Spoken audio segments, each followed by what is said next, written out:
Hello, strong communities, listeners and readers. For this particular article, there are a lot of visuals, so I would encourage you, if you're not listening to this as just simply a read of the article or a voiceover while the visuals are in front of you, I would strongly suggest going to this particular article and viewing the visuals, as they're very important to the story that we're about to tell. Now we'll begin. The Riverlands, now and what almost was the North Tract. Sugar Hill has a unique opportunity to give the community access to property near the Chattahoochee River. And then there was that time the city tried unloading the property for $50 to a developer.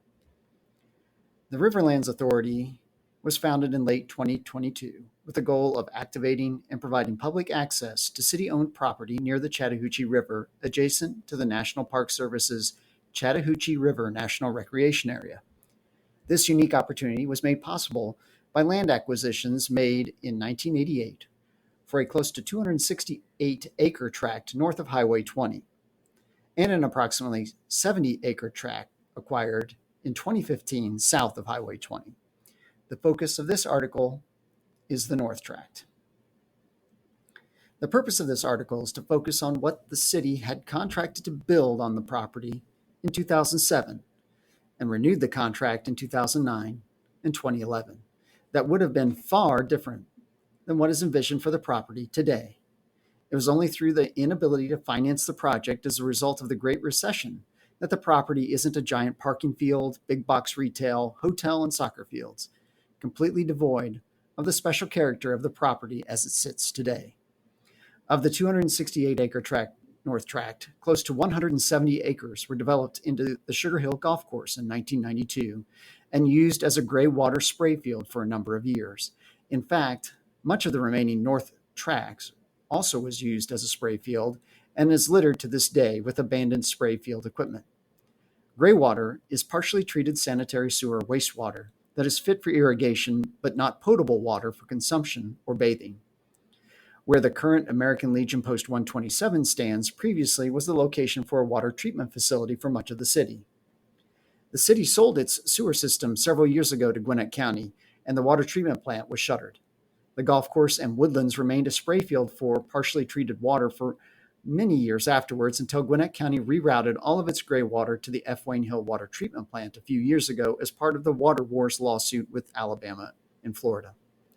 While the golf course still operates today, a nearly 100-acre tract remains.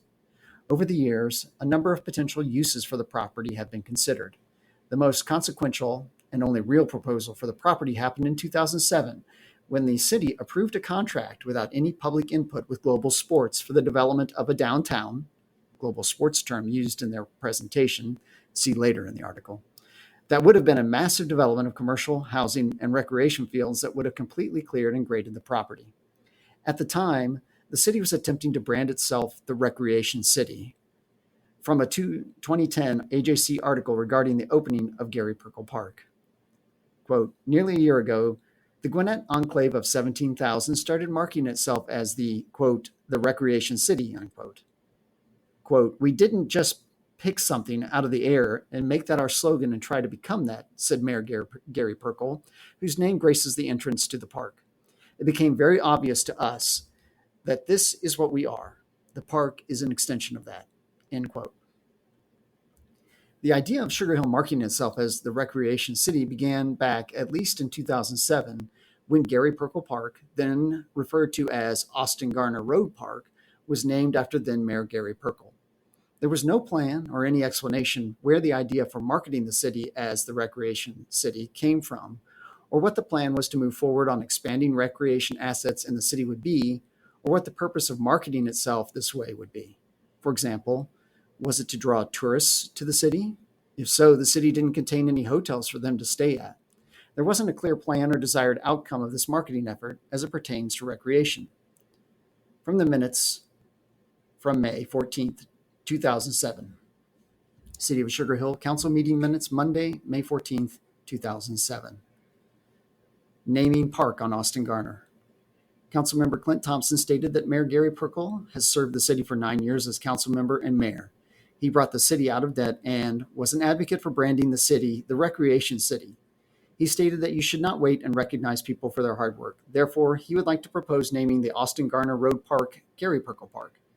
Councilmember Nick Thompson motioned to accept Clint Thompson's proposal and name both sides of the Austin Garner Road Park, including the recreational facility, Gary Perkle Park. Councilmember Clint Thompson seconded the motion, approved 4-1. With Councilmember Mark Cohen voting nay. Mayor Perkle stated that we have seen a lot of changes in the city, and the next 5 years will have tremendous potential with the biggest changes yet to come. He appreciates the honor. As an apparent part of the expansion of the city as the recreation city, in November 2007, the city voted to enter a 50-year lease at $1 per year, $50 total, with Global Sports for the North Tract, to be developed into 8 soccer fields, a 10 to 12,000 seat stadium, family, athletic, and wellness center, as well as walking trails. This was done without public input or public comment. Note that the city would have received 1% of the gross revenues after the 3rd year had the project actually been realized, but had turned over the control of the property for $1 a year to Global Sports. City of Sugar Hill Council meeting minutes, Monday, November 12, 2007. Public-private partnership agreement for recreation. Mayor Perkle explained that the city was going to sign a lease for a public-private partnership for the 70 acres beside the city golf course. Councilmember Edwards had conceived the idea to help defer the cost of building an $8 million recreation facility on Austin Garner Road. The agreement came about through talks with Global Sports. The city would sign a 50-year lease with a 1% profit. He introduced John Tamboro, CEO of Global Sports, to explain the plan. Mr. Tamboro explained that they would build a family athletic and wellness center. The facility would be a Leeds building with greenery and walking trails on top. The complex would include 8 soccer fields and a 10,000 to 12,000 field stadium. This would eliminate the need for the city to build a recreation center because they would have access to this facility. Councilmember Edwards motioned to approve the lease agreement between the City of Sugar Hill and Global Sports United. Councilmember Cohen seconded the motion. The mayor requested that the minutes reflect that the council approved the agreement in substantial terms in case small changes or minor adjustments are needed from the attorneys. Councilmember Edwards amended the motion to approve the substantial terms of the lease agreement between the city and Global Sports United and to allow the mayor to execute and sign it. Councilmember Cohen seconded the amended motion, approved 5-0. The city began to really move forward on the marketing of the city as the recreation city in 2009 with the city newsletter Sugar Hill Sentinel headlining the branding efforts in April 2009. Quote, Sugar Hill, the recreation city. Sugar Hills is building its reputation as the recreation city with the ongoing construction of 67-acre Gary Perkle Park and the 18-acre expansion of E.E. Robinson Park. We also have many sports facilities that may be unknown to citizens of the area. We're highlighting these Sugar Hill companies in the newsletter and will have features every month, end quote. Importantly, just a month prior to this article, in March 2009, the city extended the contract with Global Sports for the development of the property. City of Sugar Hill, council meeting minutes, Monday, March 9th, 2009. Global Sports contract extension. The mayor explained that the City of Sugar Hill and Global Sports signed a 50-year lease on November 13th, 2007. The lease required that Global Sports must have the facility and gym built within 3 years. They are requesting that the city extend this period for 2 more years, allowing them more time to get the financial backing that is necessary. The mayor requested that the contract clarify that the city has timber rights when the land is cleared for development. Councilmember Edwards motioned to approve the Global Sports contract extension as requested and specified tonight. Councilmember Sullivan seconded the motion, approved 5-0. Following this, in June 2009, then Mayor Gary Perkle discussed the marketing efforts in his monthly report. City of Sugar Hill, council meeting minutes, Monday, June 8, 2009. Mayor's report. Sugar Hill is marketing itself as the recreation city. The city is located near the Chattahoochee, Lake Lanier, and its own city parks, the city's Sugar Hill Golf Course. There are several community parks nearby, including George Pierce Park, Settles Bridge, and one planned for Peachtree Industrial Boulevard. They actually started looking at 5 parks in 5 miles and realized that with the Corps of Engineers parks and all the others, there were many areas of recreation around. The city apparently had gone all in with the recreation city, and the development of the North Tract was a key component to realizing that effort. So, what exactly was Global Sports' vision for the property? We saw bits and pieces of what would be through the minutes and contracts, but nothing that gave an overall scope of the project. To answer that question was provided in a presentation that Global Sports made to Mayor and Council at the time. Below is a selection of more relevant slides from the presentation. The entire presentation is included at the end of the selection of slides included in this article. Slide 1, Global Sports and Family Entertainment Complex at Chattahoochee Station. State of the project update presented to Mayor Gary Perkle and the Sugar Hill Council members. Special thanks to City Manager Bob Hale. Slide 9, showing the North Tract in red and surrounding properties in blue that the developer was attempting to assemble. In the aerial close-up slide, Global Sports was looking to develop not just the 90 acres owned by the city, but an additional 84 acres adjacent to the city-owned property along Highway 20. Slide 10 shows the conceptual master plan showing a heavy development project for the entire property.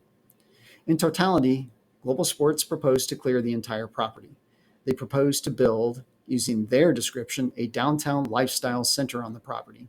Shown below is their version of the master plan in context with nearby city-owned recreational assets expanding on the city's vision of the recreation city. Slide 11 shows the conceptual master plan in context with the city's other nearby recreation assets.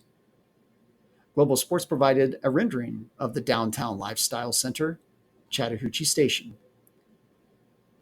Their closing slide indicated the partnership would achieve the city's vision for the recreation city.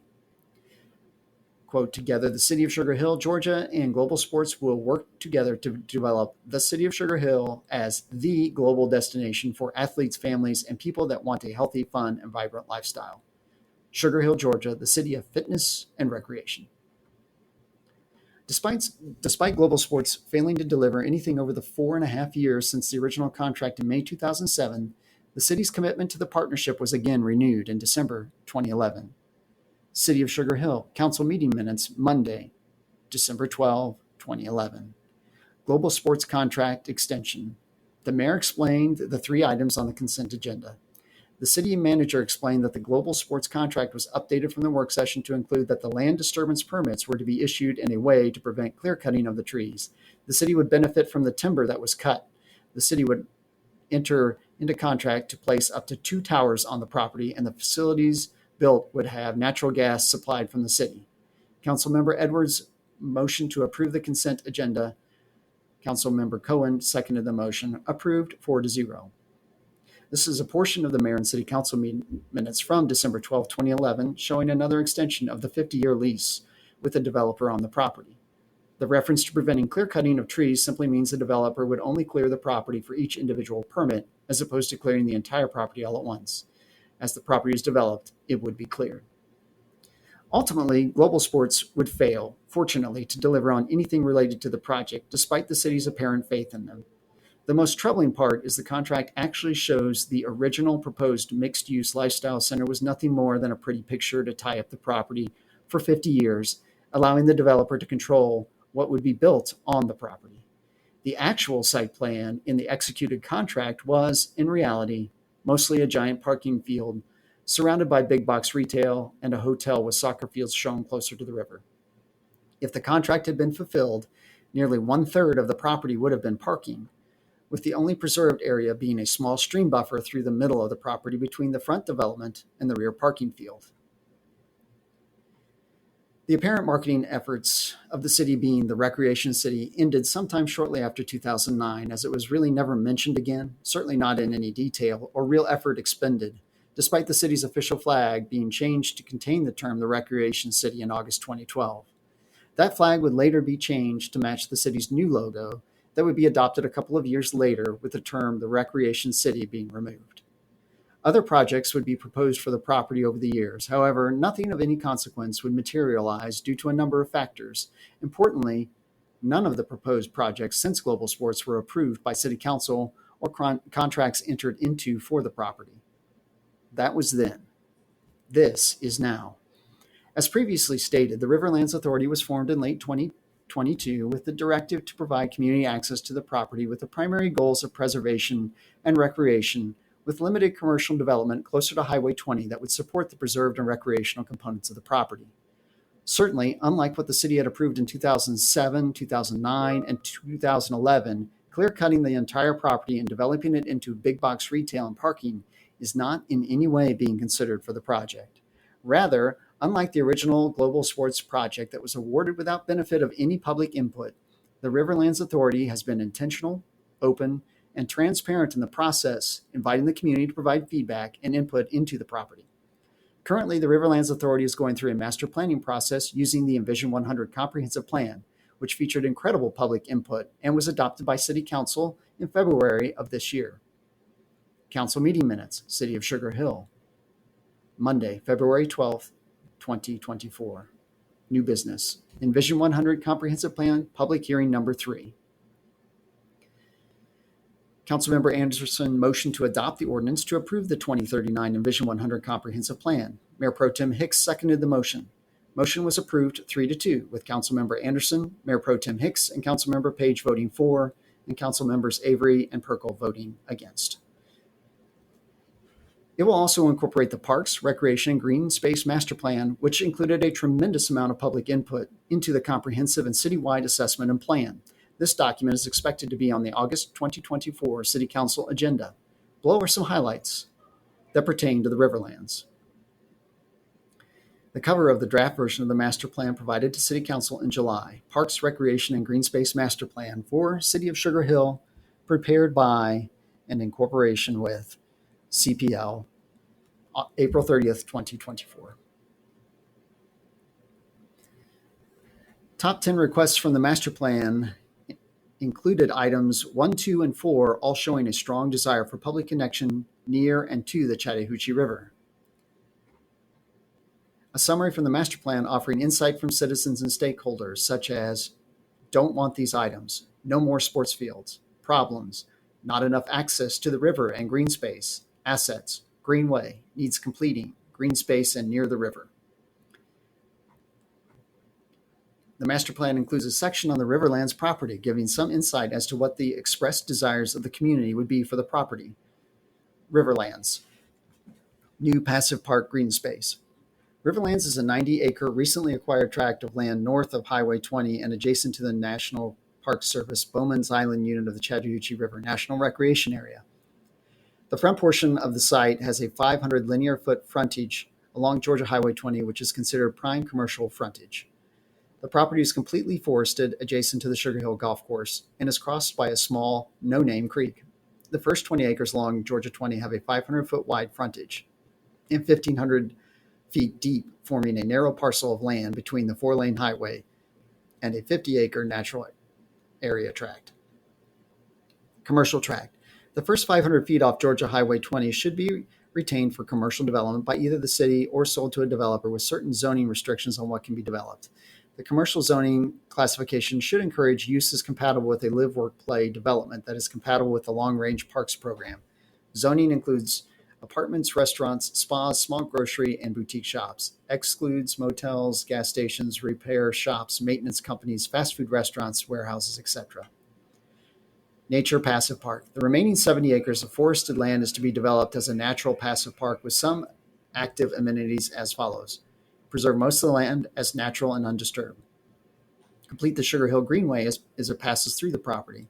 Connect spur trails to the NPS Oarsville Ferry Trails and Sugar Hill Golf Course. A mountain bike course.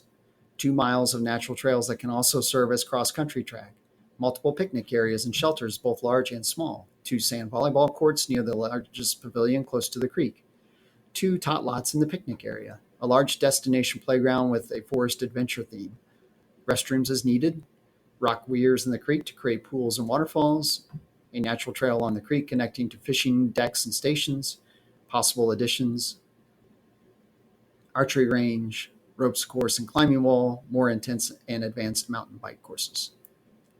The Riverlands Authority hosted 2 open houses in June to solicit public input on the master planning process. The Riverlands Authority then proceeded to start the master planning process with Thomas and Hutton as the consultant assisting them in the process.